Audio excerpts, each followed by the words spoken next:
movie starts in the endless void. A god named Null is trapped by his symbiote children. He begins explaining how they created the Codex, a key that could free him.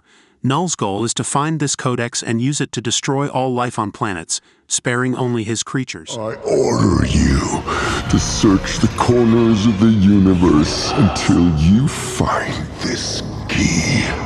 Find me the Codex. I will reward you with your lives. The scene shifts to the end of Spider-Man: No Way Home, where Eddie Brock talks to a bartender before being teleported away. Frustrated with the multiverse, Venom wreaks havoc in the bar. Later, Eddie learns about Detective Patrick Mulligan's death and realizes he cannot stay hidden forever. He hatches a plan to blackmail New York's district attorney with secrets he knows.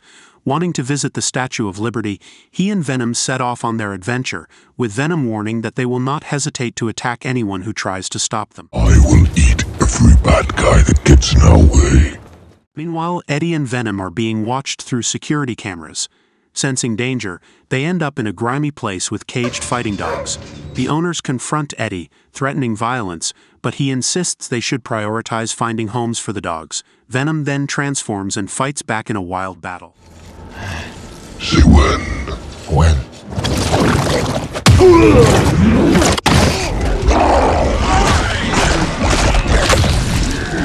That's what's delicious! You're welcome.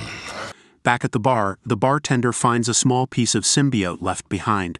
General Strickland arrives, picks it up, and asks about the man who was there earlier.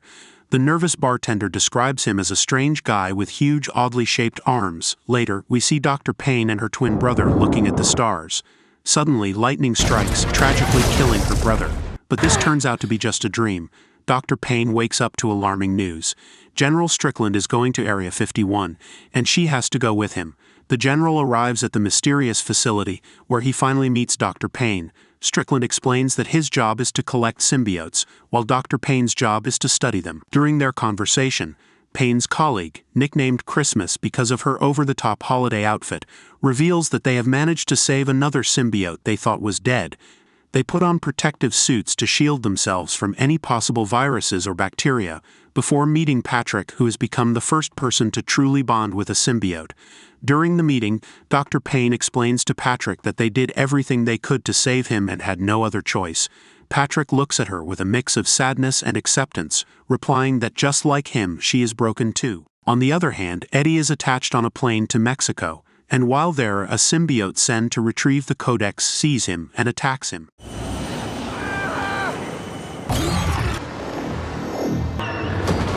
What was that?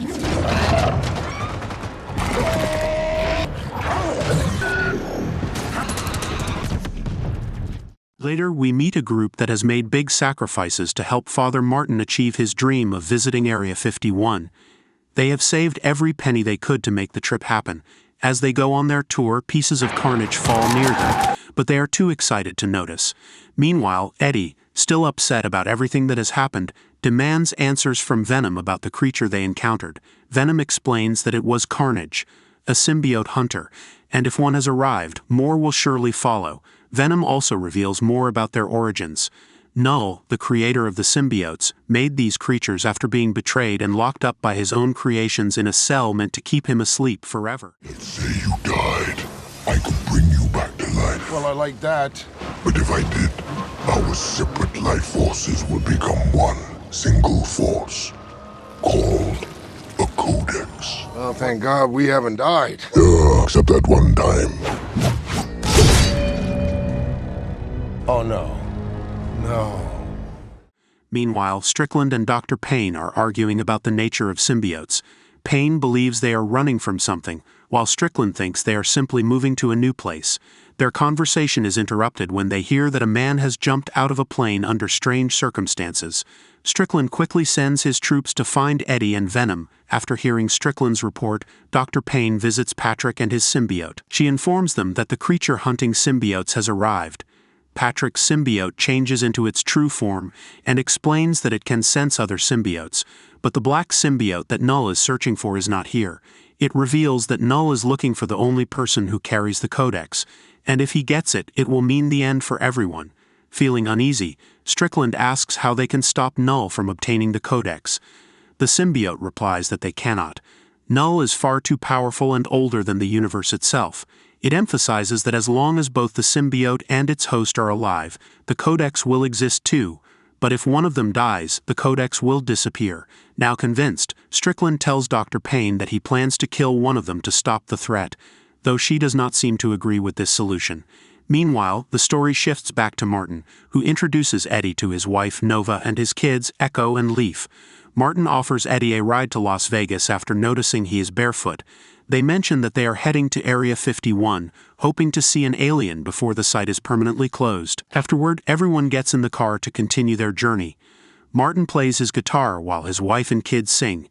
Venom, enjoying the music, asks Eddie to sing too. Eddie refuses, but as he watches the family's happiness, Venom reflects on old times. He quietly tells Eddie, Sometimes I think we would have been happier with a life like this. Several hours later, late at night, Martin's youngest son offers Eddie a chocolate bar and nervously admits that he is scared of seeing aliens. Trying to comfort him, Eddie promises that aliens are not real. Hearing this, Venom tells Eddie he did the right thing and adds that if he ever had kids, he would be a good father. After many hours of driving, they finally arrive in Las Vegas, where security cameras quickly spot Eddie. Grateful for the time they spent together, Martin gives Eddie some money and a pair of sandals before saying goodbye. Venom excitedly eats the chocolate, and they talk about Venom's big dream of visiting the Statue of Liberty. Eddie jokingly suggests stealing a car to continue their adventure, but Venom, being more practical, suggests playing the slot machines to win more money. When they reach the casino, they are not allowed in because they look messy. After freshening up and changing, Eddie is ready to leave, but Mrs. Chen insists they stay for one last dance. Even though Eddie refuses, Venom, excited, takes over Eddie's body and starts dancing with Mrs. Chen, ignoring any possible problems. Meanwhile, the symbiote hunter secretly watches them from a distance. Venom and Mrs. Chen enjoy their dance until the hunter gets too close. Venom quickly shifts back into Eddie to avoid being seen. But while it seems like the danger has passed, the peace does not last long. Agents from Area 51 rush into the club and capture Eddie without anyone noticing. The hunter also sneaks into the scene.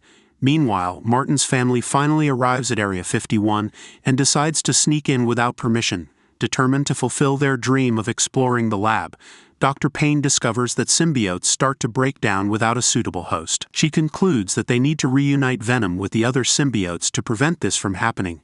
Eddie wakes up in a daze and sees that Patrick is alive.